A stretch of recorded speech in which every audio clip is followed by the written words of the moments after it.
Good morning, students. So this is the NCERT question and answer solution lecture from chapter number 3, Democracy and Diversity, class 10, subject Civics. So we have completed the entire chapter now. We have discussed about all the major topics which are there in this chapter, and we have talked about all the major points from all those topics. So now we are just going to wind up with this chapter by discussing all the major question and answer which are there given in your book. Because it is not a big chapter, it was quite a small chapter, and it is not even that important because it is not coming in your board exams. But it is going to be there in your cycle test, and it is quite relevant to do this chapter for some concept to be clear for the next chapters which are going to come up. So they are not much questions that you have to do in your notebook, just 3 questions that you have to do in your notebook, and the rest of the questions you have to do in your book only. So no, there is not much of a work that I am going to assign you today. So we are starting with the lecture now. So first of all, we are going to discuss about the question number 1, which is given in your NCERT textbook on page number 37. So the question that I have given you as an assignment also, like as a homework solution also, that discuss 3 factors that determine the outcome of politics of social division here. So this is what the only main topic here in this chapter which could come in your boards as well. I really don't know that it's going to come or not, but it is important, and this is only the major topic that will come again and again in your test, also in assignments and everywhere, because it is one of the main topic in this particular chapter here. So the answer of this we have discussed it earlier also, we can discuss it now also. So the answer of this question is that 3 factors which determine the outcome of politics of social division. So basically the factors which can determine the outcomes of politics of social division. How politics determine certain factors into social division. So the first thing is points of view of people. What is the basic point of view of people? How they are going to identify themselves, how they witness themselves. That is one of the major thing here. So first point is points of view of people. In a democracy, a people's point of view is very important in looking at social differences. So in a democracy, like we are living in a democratic country, here a people's point of view is very important in looking at social differences.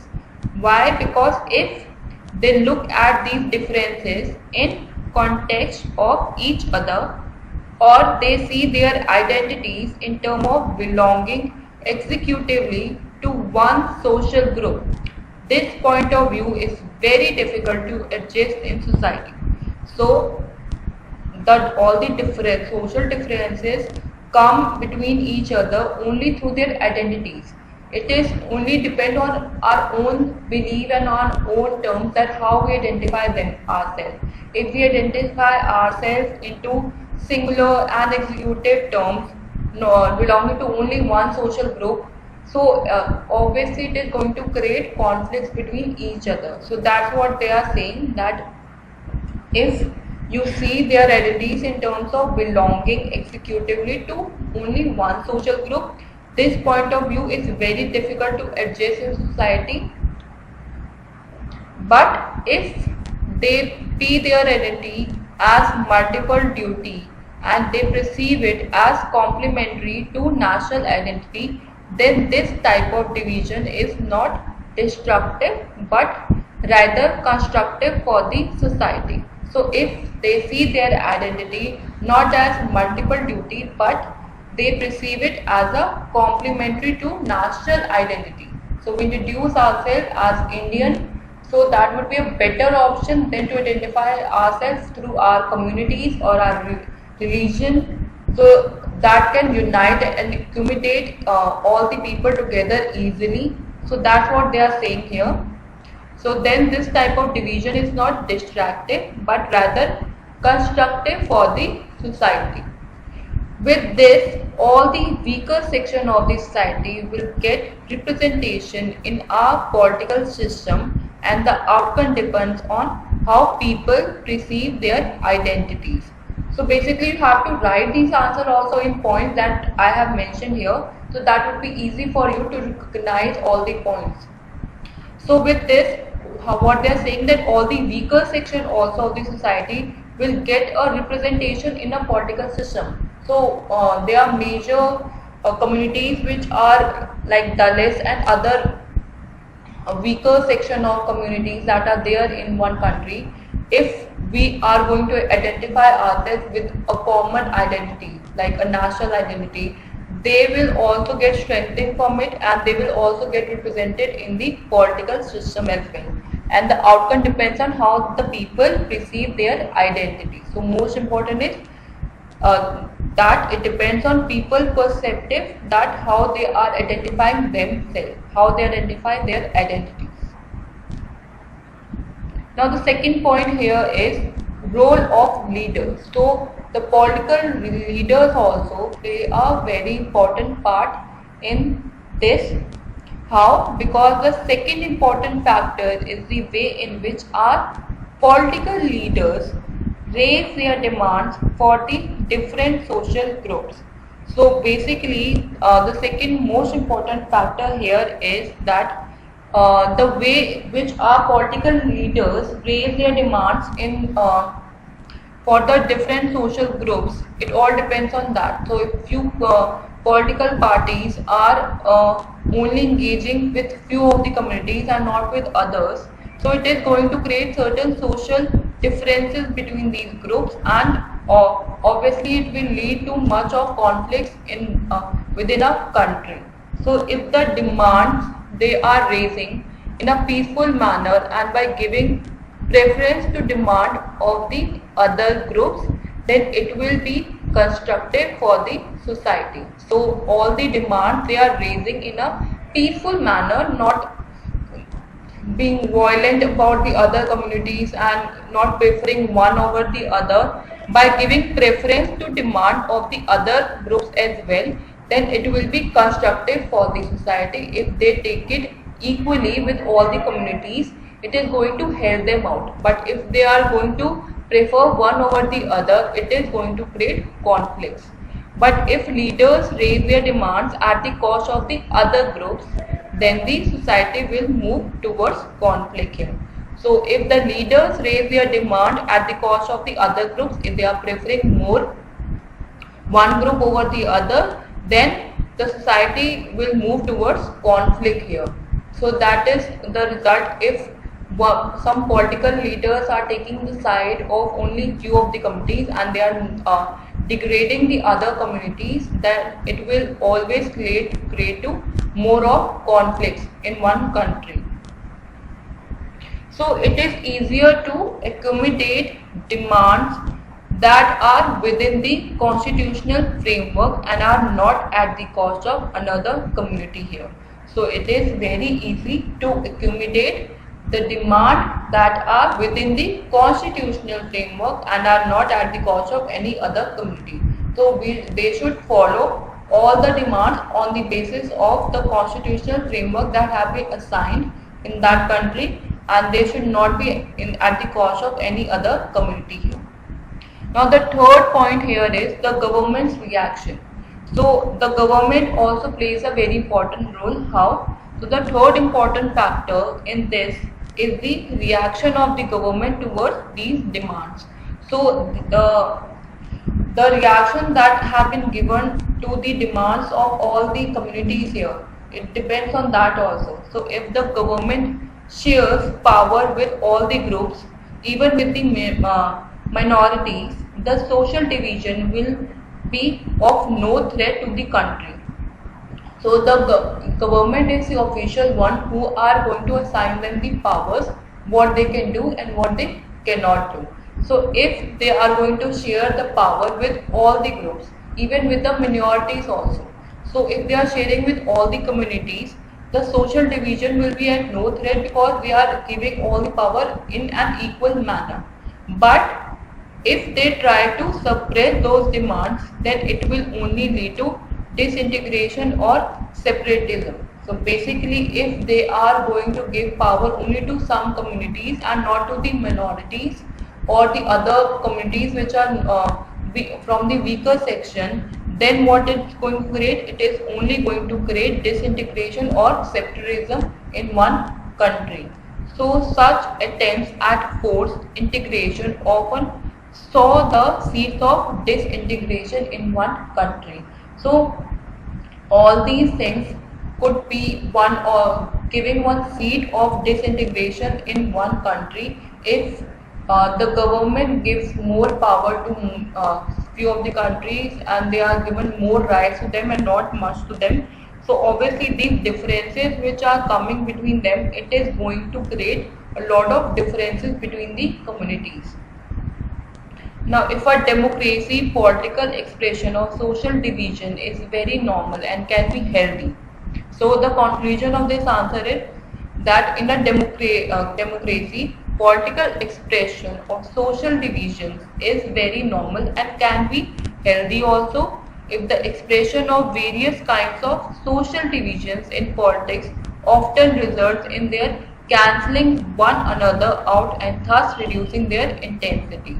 This leads to the strengthening of democracy. So how they are going to express themselves, how if they are going to work on these three factors, so the politics also can result in cancelling of the disintegration that is going on in one country, and it can also reduce the intensity of divisions that are imparting in the heart of people, and this could lead to the strengthening of the democracy. So this is the answer number 1, complete answer number 1, and please write it in points. Now question number 2.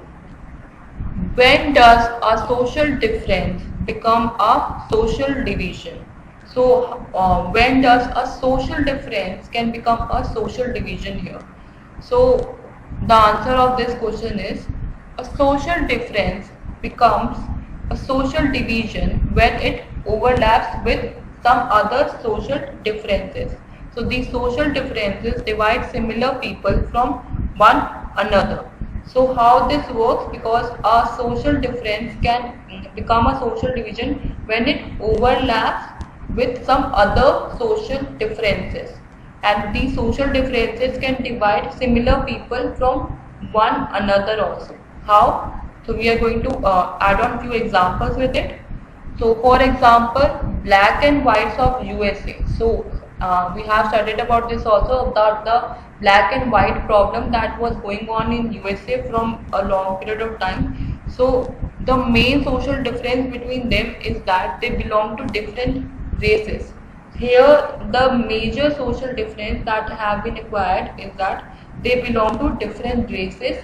That's why the majority one have been given to the whites because they were rich, they were the belonging to a community of rich and classy people, and the Africans were just slaving them. So they have not given them any rights of vote or anything else. That's why they have been racist with these kind of people. But when the another set of differences join that set, such as one section is poor and homeless, other section is rich and affluent.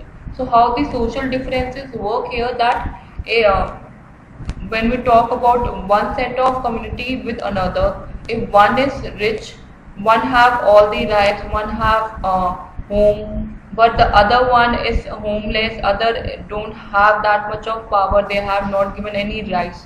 So obviously the differences come. So here also they are saying that, but when another set of differences join that set, such as one section is poor and homeless and the other section is rich and affluent, then it becomes a case of social division here and produces the feeling that they both are of different communities. So rich and poor, someone have all the rights, someone don't have the rights. So all these social differences that are there in one country, that can obviously lead to social divisions in one country and produces the feeling that they both are of different communities here. When one kind of social difference becomes more important than the other, it becomes a social division. So when one kind of social difference becomes more important than the other, it becomes a social division here. Now question number 3. How do social divisions affect politics? Give 2 examples. So you have to tell how social divisions can affect politics. You have to give 2 examples here. So the answer of this question is, in politics, there is competition between political parties. If these political parties use this competition in support of some social divisions, it can lead to political divisions here.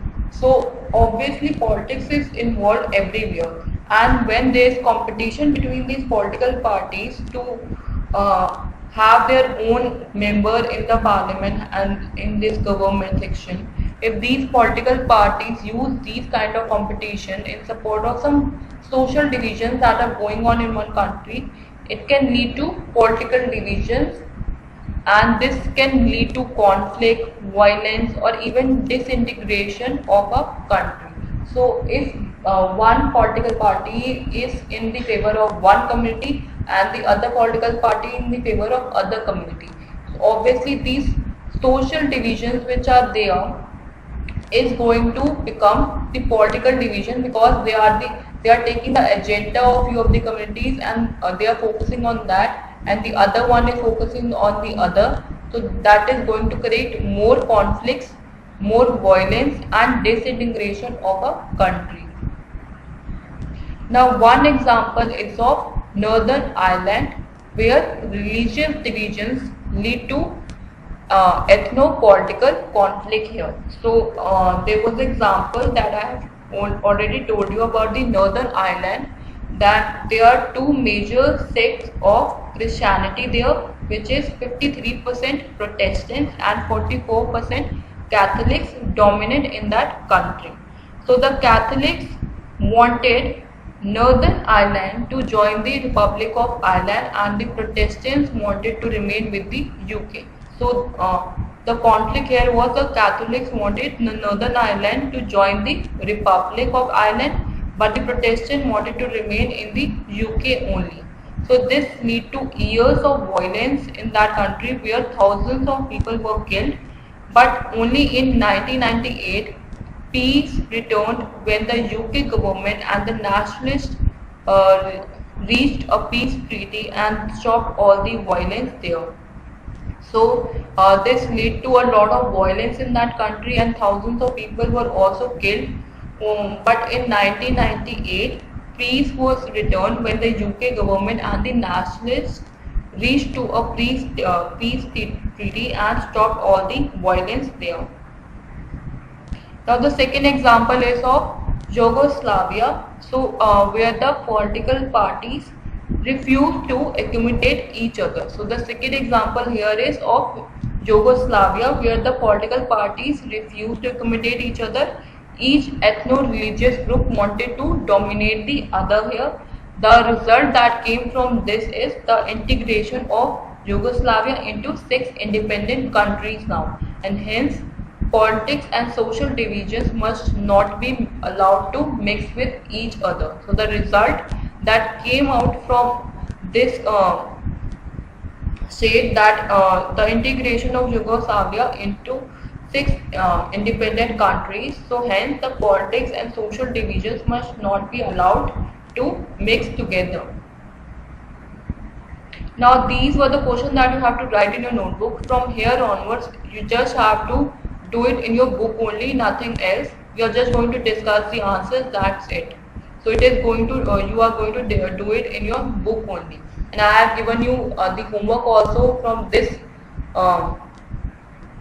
these questions only, so you can just check out your solution. It's just a homework solution we are just talking about here. Now the question number 4 is, dash social differences create possibilities for deep social divisions and tensions, dash social differences do not usually lead to conflicts. So the answer is Overlapping social differences create possibilities for deep social divisions and tensions, and cross-cutting social differences do not usually lead to conflicts. Why? Because I'm just explaining you why it is there. You just don't have to write it, it's just for your understanding. So overlapping differences is the mixture of one or more differences caused by one main difference, and situation of this produce social divisions when one kind of social differences become more important than the other and people start feeling that they belong to different communities here. So overlapping, you all know that the differences is a kind of a mixture of more differences in one main difference. So a lot of differences that are going on, they take it when there is certainly one difference that is major there, and they are counting all the other differences also within themselves. So the situation of this kind produce social divisions when one kind of social difference becomes more important than the other and people start feeling that they belong to different communities. And if social differences cross-cut one another, it is difficult to pit one group of people against others, and it means that a group that share a common interest in one issue are likely to be on different sides of on a different issue. In question number 5, in dealing with social divisions, which one of the following statement is not correct about democracy here? So A, due to political competition in a democracy, social divisions get reflected in politics. B, in a democracy, it is possible for communities to voice their grievances in a peaceful manner. C, democracy is the best way to accommodate social division or diversity. And D, democracy always lead to the disintegration of society on the basis of social divisions. So the answer is democracy always leads to the disintegration of society on the basis of social division.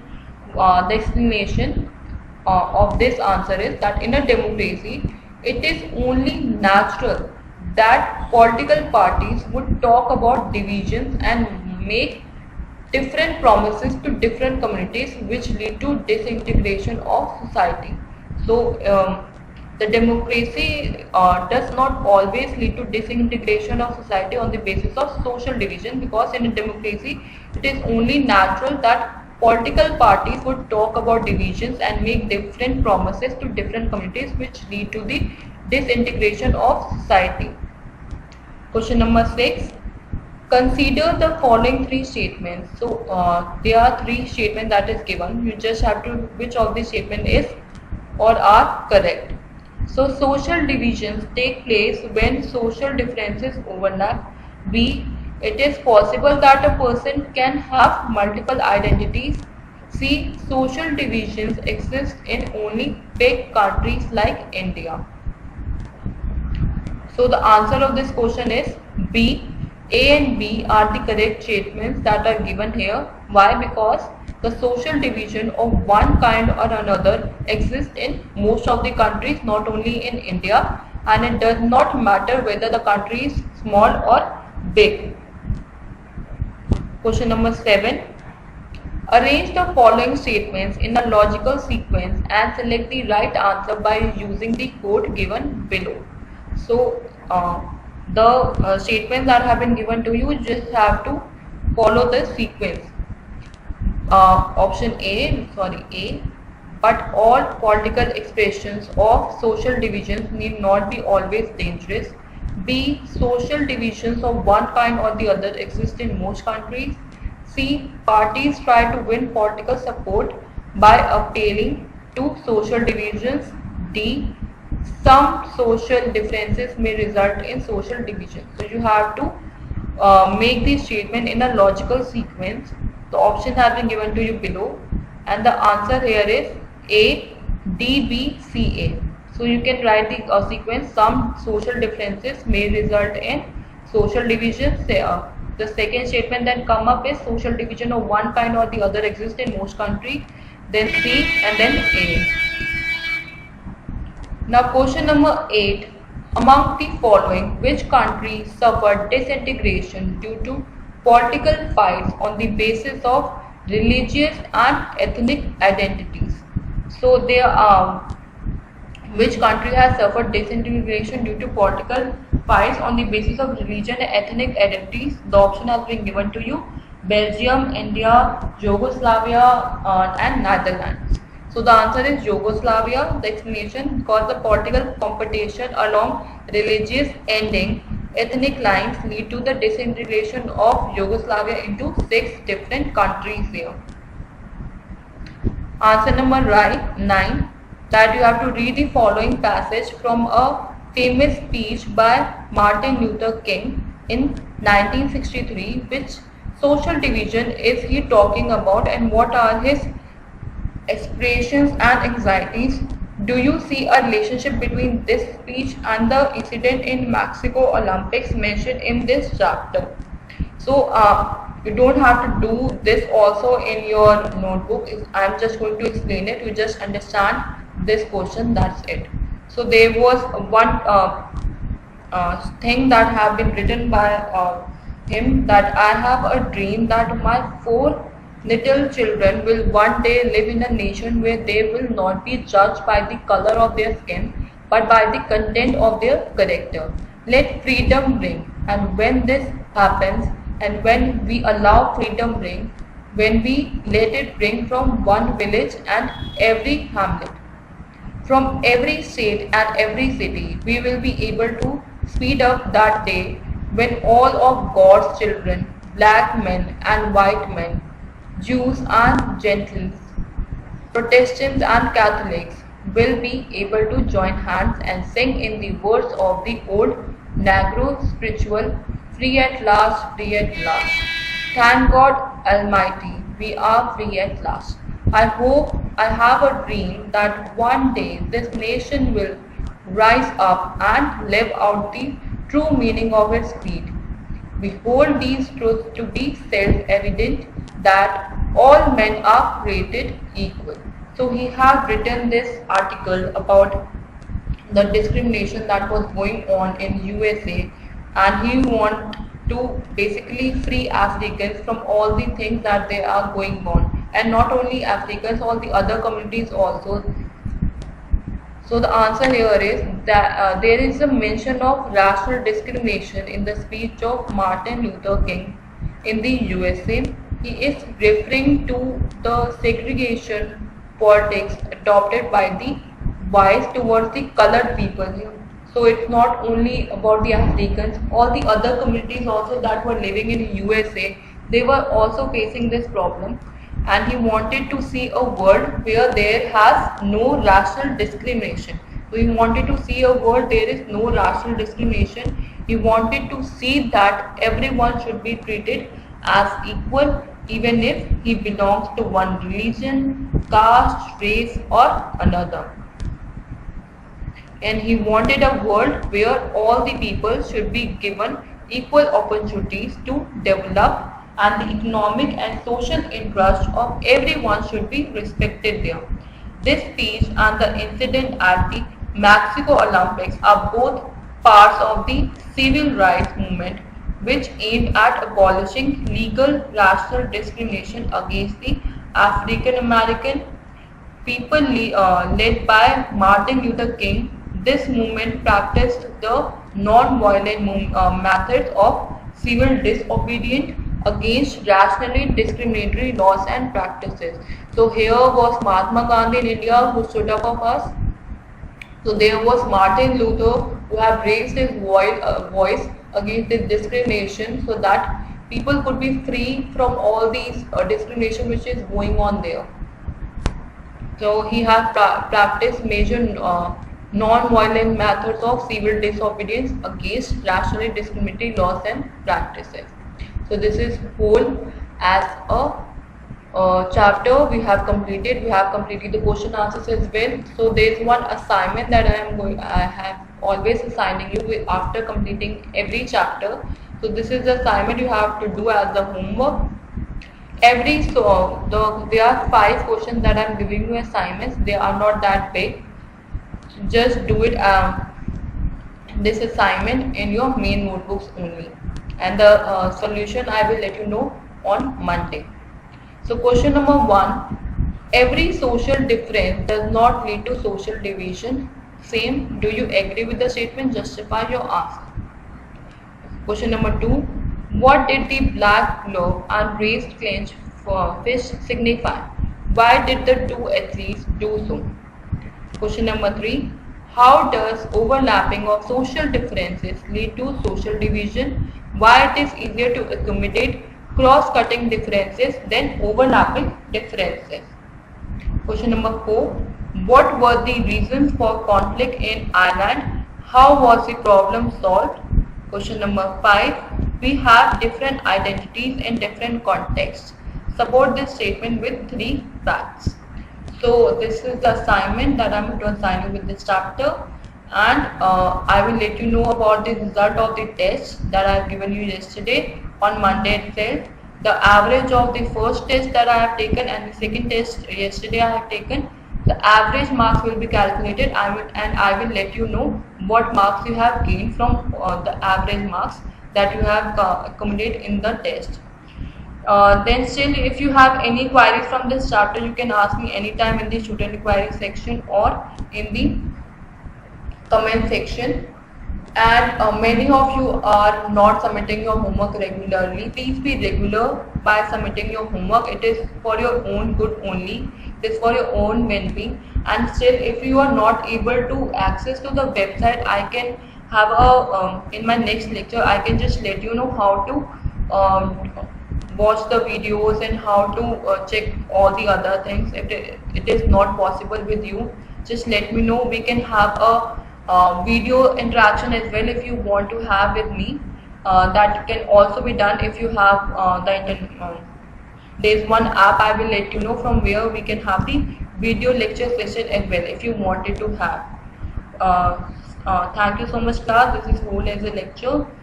And please take care of your hair, that is very much needed. Well, thank you so much.